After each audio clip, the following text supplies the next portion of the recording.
Hello, hello, hello, and welcome back to another edition of Fan Talk, your favorite podcast by your favorite fan. That is, of course, me, Kyle Brinchley, in the house on this Wednesday. What's up, guys? It's Wednesday, my dudes. Welcome to Fan Talk. If you're new here, this is a podcast. We're just fans chit-chatting about specifically football now, but we talk all sports here on the Fan Talk podcast. Welcome, welcome. If you're on YouTube, please like and subscribe. Leave a comment down below. Leave me a review on Spotify, Apple Music, Amazon, iHeartRadio, wherever you're listening. I really appreciate it. We've been going this podcast almost 3 years now, so it's super fun, and I hope to continue the journey here in Season 5 of Fan Talk. We got the sign going. No candles today, but I do have a wallflower, so I am a man of many tastes. Our son Risewoods is the name of the scent. Rogue One's here, and you guys are here, and welcome, welcome.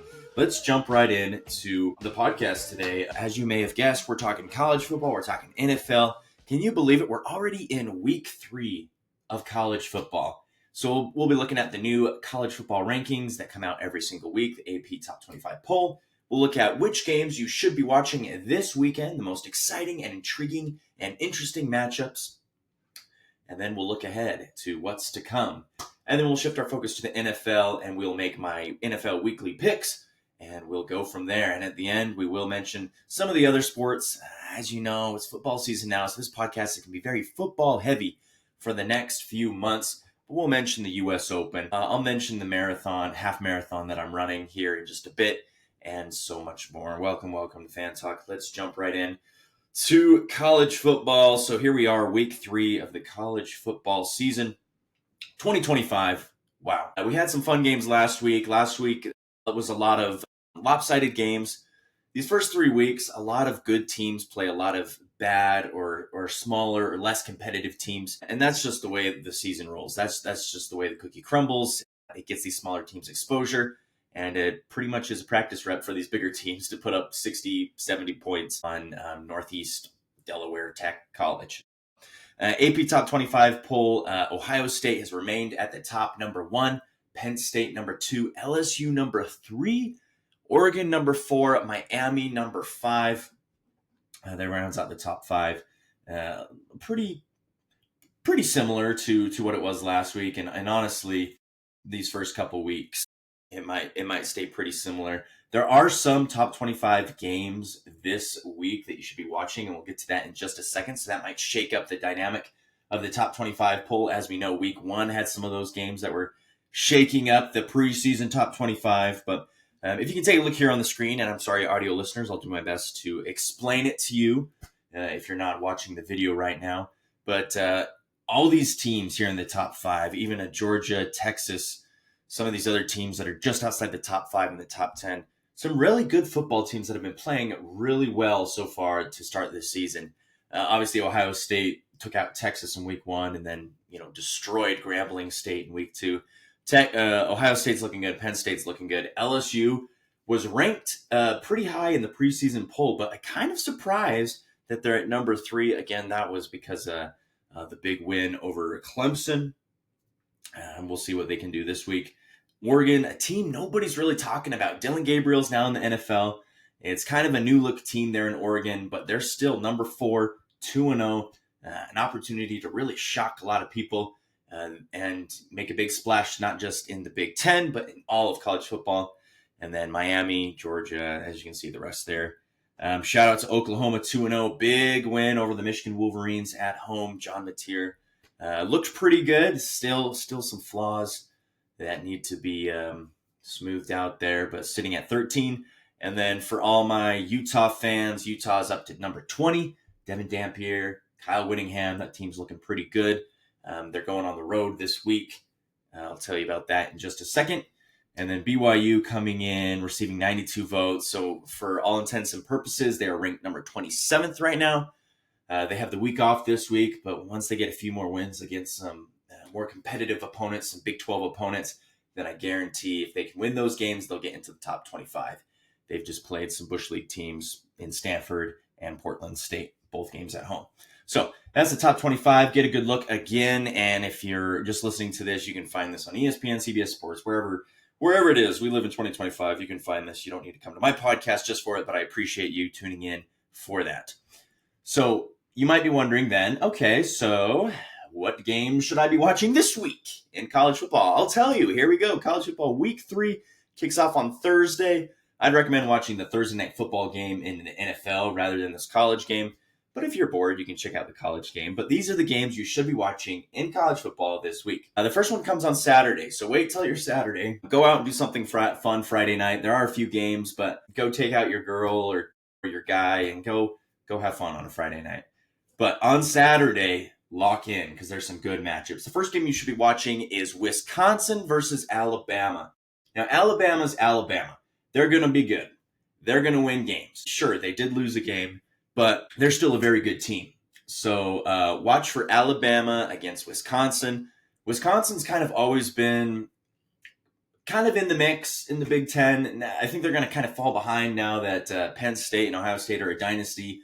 Now that Oregon's brought in, you got these other teams that have improved year after year. Indiana, Illinois have been good the last few years. And I don't know if Wisconsin's really kept up, if that makes sense. So it should be a fun game. Wisconsin 2-0. Alabama 1-1. This game is in Tuscaloosa. Tickets are as low as $14. So if you want to catch a flight to Tuscaloosa, you can get into an Alabama game and see their huge stadium for only $14. But that's definitely a game you should be watching. That's in the early window, 10 a.m. at Mountain Standard Time. Also, staying in the SEC, that's probably the game of the week, potentially, if not tied for game of the week. Number 6, Georgia, undefeated 2-0, goes to Knoxville, Tennessee to play the Tennessee Volunteers, who are also 2-0, ranked 15th. So this is a top 25 matchup. This is an SEC game. Both teams lost their quarterbacks last year, so they have new quarterbacks, but they have their same coaches. They have their same fan base that is behind them. It should be fun. I think I'm leaning towards Georgia in this one. I mean, Georgia always has a very stout defense, and Kirby Smart knows how to coach. He's been there before.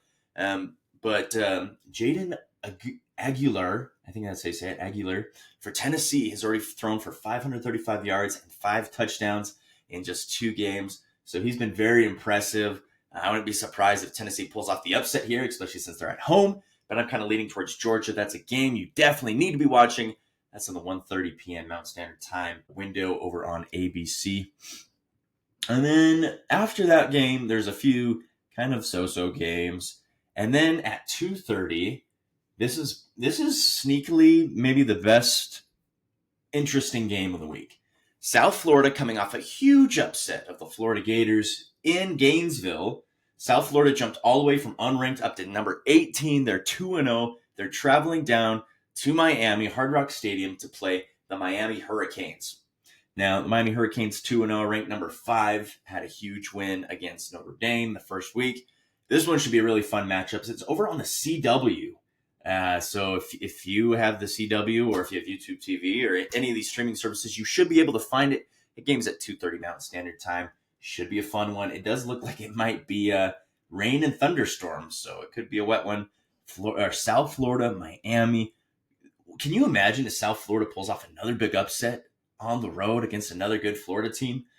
Could be really fun. I think I kind of like Miami in this one. South Florida's good, but I don't know if they can really compete with some of these better teams. Maybe prove me wrong. And then another SEC matchup that you can keep an eye on, Arkansas and Ole Miss. SEC games are always fun. That game's at 5. Florida and LSU. I think if Florida can figure out their crap, if Billy Napier can make good decisions and be a good coach, this one could be a fun one. And they travel down to Baton Rouge, LSU, Florida. It's produced some really good games in the past.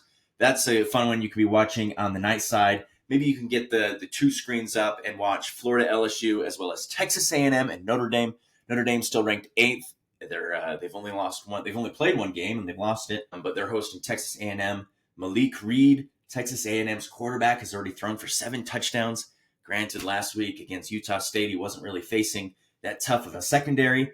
But Texas A&M, Notre Dame, Florida, LSU, those are some fun games you can be watching at night. And shout out to Utah State. They're hosting Air Force. The University of Utah is traveling to Laramie to play Wyoming. And BYU is having the week off. So that kind of rounds off your locals, as well as games you should be watching in college football this week. Give it a try. Go check it out. Block out your Saturday. Go out and have fun on Friday, but block out your Saturday.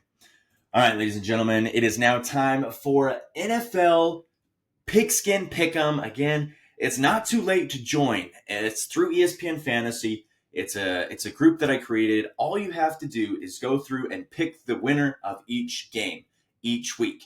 So there's usually 16 games a week unless the bye weeks come in, and you just pick the winner. And that's all you do. You can compete against friends to see who knows ball best. So again, I will link that group down below in the description. You can join at any time. It doesn't matter that the season's already started. Please come have fun with us in the Fan Talk Fun group, Pigskin Pick'em. All right, let's jump into this week's matchups. And I'll go through my picks right now. Again, it is Wednesday. I make these picks literally 4 days before the games on Sunday. And I usually don't change them. 9 times out of 10, I don't change them. So that's my disclaimer. I'm honest. Scout's honor. Hold me to it. Okay, we'll start with a Thursday Night Football on Prime Video, the first Prime Video Thursday Night Football game of the year. The Washington Commanders go visit the Green Bay Packers. Commanders coming off a dominant performance at home against the New York Giants. I mean, frankly, the Giants weren't going to put up much of a fight anyways, but the Commanders are still a good team, even though they beat a bad team in the Giants.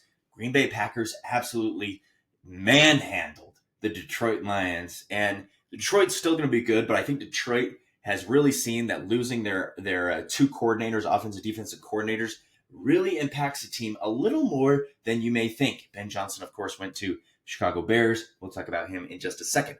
But the Packers look really good. They're my pick to win the NFC North this year, and they're also my pick to win this Thursday Night Football matchup. Give me the Packers at home over the Washington Commanders. Jacksonville versus the Bengals, another matchup of the Big Cats. Jacksonville beat the Panthers last week. Bengals beat the Browns last week. Barely. They really shouldn't have won. The Browns should have won that game. Bengals looking a little flat. I don't know. I mentioned this last week. I don't think they'll be able to compete with the Chiefs, with the Ravens, with the Bills this year. Thankfully, they got their Super Bowl a couple seasons ago because I don't see them going there anytime soon. I do think that this game is a lot closer than ESPN is saying. ESPN is saying that the Bengals have a 91% chance to win based on people who have picked them. I think it's a little bit closer. I do think the Bengals play a lot better than they did in week 1. Ja'Marr Chase only had like 30 yards or something. I don't know the exact stat, but he didn't really open up that well. Chase Brown, their offense just wasn't clicking. I think it gets a little more on track this time. Give me the Bengals at home over the Jaguars. Jaguars look pretty good though, so it could be a tight one. Giants at Cowboys. Give me the Cowboys. I think the Cowboys are a much improved team, and I say that with a caveat. Whenever you talk about the Cowboys, you always got to have a caveat. They're much improved, and they will have an opportunity to prove that they're much improved against a very bad Giants team. Now, do I think the Cowboys are going to go and win anything? No. Will they make the playoffs? No. Will they win the Super Bowl? No. But they will beat the Giants at home in Jerry's world, so give me the Cowboys. Bears at Lions. I think Caleb Williams showed me a lot of things that I liked in the first half of that Monday Night Football loss against the Minnesota Vikings. But then the second half kind of showed me maybe a little more true to what Caleb Williams is. And he's still young. He's still learning. New coach and Ben Johnson. Some new players on offense and defense. I think this Bears team will be better than they were last year, which is not saying much. But I do think the Lions get things right at home. Jared Goff, Amon-Ra, Jahmyr Gibbs, they're going to figure it out and at least win this game. So give me the Lions at home over the Chicago Bears. Los Angeles Rams, Tennessee Titans. Now the Rams, I don't know if I would say they played a good game, but they stepped up when it meant the most against Houston. Got that fumble recovery. Their defense was solid. Matthew Stafford played well enough for the team to win. And they're facing a Tennessee Titans team that frankly sucked. They were not good. Denver's defense shut them down. Their offense just never got going. I mean, Cam Ward wasn't horrible, but at the same time, there just really wasn't any flow to their offense. Their defense played pretty good, actually, and picked off Bo Nix twice and got a fumble recovery. So their defense might keep them around until the offense figures it out. But until the offense figures it out, they're not going to win many football games. So give me the Rams. Patriots at Dolphins. Now, neither team impressed me at all. Dolphins look like an absolute mess, and the Patriots lost to the Raiders at home. Gosh, what a worse way to start the season. I do think the Patriots win this one. I think the Dolphins are going to have an all-time worst season this year. Man, it's not looking good for the Dolphins. Give me the Patriots in this one. Drake May, I want to see him improve. I want to see him get better. I think he will. I just want to see it. So go show me, Drake. Go down to Miami, stay focused, and beat Tua down there in Miami. Give me the Patriots. Niners and Saints. Niners coming off a nail-biting win. McCaffrey was healthy, but all their receivers and George Kittle are now injured. Frankly, they went to Seattle and they survived. Not their best performance by any means, but I like the 49ers to win against the New Orleans Saints. The New Orleans Saints are a team that no one really has any expectations for. People are saying they're going to win 2, maybe 3 games. Kellen Moore has a problem. He's like, I don't know who my quarterback's going to be. Spencer Rattler stepped in and did, fine. They almost let it come back against the Cardinals. They were close. They got into the red zone, 4th and goal, weren't able to convert, so they were close, but I don't know if they're going to win much games. Spencer Rattler, this is a year for him to improve. This is a year for him to learn things and to figure it out and prove that he can be an NFL quarterback. So I hope he takes the most of this situation, of this opportunity, but I like the 49ers in this one.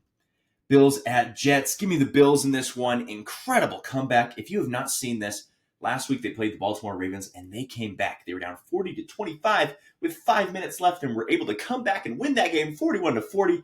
Wow. Week 1, and it was already the best game of the NFL season. Jets look much improved. Honestly, Justin Fields, he might not be too bad for the New York Jets. Unfortunately, they face the Bills. Give me the Bills in this one. Seahawks and Steelers. I'm going to go with the Pittsburgh Steelers. Aaron Rodgers is 42 years old? I don't know if, maybe he's still 40. I don't know. He's older than the typical NFL player. And he's out there slinging like it's 2011 Aaron Rodgers, the year that the Packers won the Super Bowl. So the Steelers defense kind of surprised me with how poor they played against the Jets, but their offense is looking good. If they can figure out their defense, and I'm sure they will with TJ Watt and some of the new pieces they have there. Mike Tomlin always seems to put together a good defense there in Pittsburgh. Give me the Steelers over the Seahawks. And no relation with the Pittsburgh Pirates. I like the Pirates, don't like the Steelers. Browns at Ravens. Give me the Ravens in this one. The Ravens should have won that game. Most of the game, they dominated. Lamar looked good. Derrick Henry looked good. Their defense looked good. They just kind of fell apart at the end, which is something they've done quite a few times in the past. If you look up, they've blown a lot of leads. And perhaps that's one of the reasons they've never gone to the Super Bowl and Lamar's never gotten a ring, is because sometimes they let off the gas and just can't finish games. But the Cleveland Browns are coming to town. This is a great week 2 matchup to get things right and to get things back on course. Denver Broncos visit the Indianapolis Colts. Last year they met in Denver, and Denver got the 31-13 win. A huge win that propelled them into the postseason. I think this game is going to be a lot closer than people like to admit. Daniel Jones looked really good. Granted, he was playing against a Miami Dolphins secondary that was so depleted that they almost called me to go in there and play cornerback. I do think this Colts is a lot better team with Daniel Jones. They have the potential to be a lot better team. Their defense is good, and they're at home. Denver Broncos defense is phenomenal. Their defense was all over Cam Ward and the Tennessee Titans. Granted, he's a rookie quarterback, and the Tennessee Titans are the Tennessee Titans. But Bo Nix didn't look good. Bo Nix needs to get out all the ruffles, get out all the bad, and go out there and play good. If the Broncos can play good on offense, they'll win this game. If they can't, it's going to be pretty close. But I'm still going to go with the Denver Broncos. I think they just have more weapons and more opportunity to win. Keep Jonathan Taylor in check and get that offense going. Go Broncos. Panthers and Cardinals. I like the Cardinals in this one at home. Panthers, they're going to have another long season. Bryce Young, he's going to be running for his life. Kyler Murray and the Cardinals play decent. They need to be better. I think if they can play really good this year, they have an opportunity to make some noise in the NFC West. And this is a game that they'll win. Give me the Cardinals over Panthers. Eagles at Chiefs, a rematch of Super Bowl 59. The Chiefs lost against the Chargers, and the Eagles are coming off a win against the Dallas Cowboys. This Eagles team is good. This Eagle team has gotten better. This Chiefs team has arguably gotten better too, but that's yet to be determined. I mean, they have more offensive weapons, but they lost.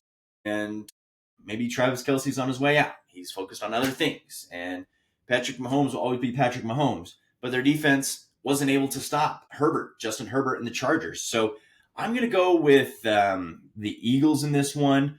But it is in Kansas City, and part of me is like, I think Kansas City's going to win this one. but I'm going to pick the Eagles and hopefully manifest a fly Eagles fly win and screw the Chiefs.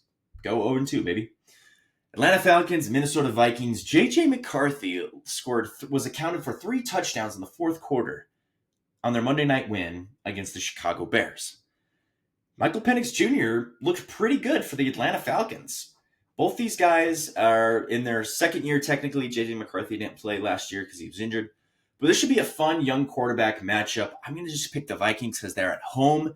I hate to see the Atlanta Falcons start 0-2. This could be an upset, but I just can't. I can't pick against the Vikings at home, man. They play really good there with their, little pregame score. Okay, Tampa Bay Buccaneers, Houston Texans. I'm going to go with the Tampa Bay Buccaneers in this one. I really like the Buccaneers. They look great on offense. If they can just play consistently good on defense and have a good run game that complements their passing game, then they're going to win a lot of games. They're going to win the NFC South, and they're going to make the playoffs like they do year in and year out. Houston Texans, they're looking like they're taking a step back. They're missing Tank Dell big time. They're missing Joe Mixon big time. If they weren't in the AFC South, honestly, this might be a year they miss the playoffs. But since they're in such a bad division, I don't know if the Jags can overtake them. I don't know how good the Colts actually are. I mean, they look good week 1, but, So it's going to be interesting to see what they do there, but I'm going to go with the Tampa Bay Buccaneers. That's the Monday night game. It's actually a doubleheader because the Chargers also play the Raiders. I like the Chargers in this one, even though the Raiders played quite well. Pete Carroll, Geno Smith, week 1 win over the Patriots. They surprised me. They might surprise a lot of people this year. Look for them to get more wins than you might suggest. A lot of people are saying, they'll probably only win 5 games. Look for them to get maybe 7, 8, maybe 9. Maybe they'll have a winning record. Who knows? But I like the Chargers in this one. Chargers look really good. Maybe the Chargers win the AFC West this week. Who knows? It should be super fun. But great week 2 matchups here in the NFL. Again, if you want to join my Pigskin Pick'em group, the podcast Pigskin Pick'em group, head over to ESPN and search ESPN Pigskin Pick'em. I'll link it down below. An invite to the group. Just pick the winner each week. And if you beat me, then all the glory is to you. All right, guys, that's all I have for NFL football. I guess shout out to a little tennis, U.S. Open. If you did not see, Carlos Alcaraz beat Jannik Sinner. These guys have been going at it 7 or 8 straight times they've made it to the championship of a Grand Slam tournament. One of those guys won. Arina Sabalenka from Belarus beat Amanda Anisimova from the U.S. Sabalenka wins it every other time, pretty much. She falls to somebody at some point any other time. But anyways, that's your U.S. Open. If you're still hanging around, you probably already knew that. But I should also let you know, in 24 days, I am running a half marathon down in St. George. Last year, I did the same race, and the year before, I actually did the same race. This is my 3rd year doing it. I might do another vlog like I did last year, so stay tuned for that. And guys, thank you so much for tuning in to Fan Talk. I'll see you guys next week for another edition of Fan Talk.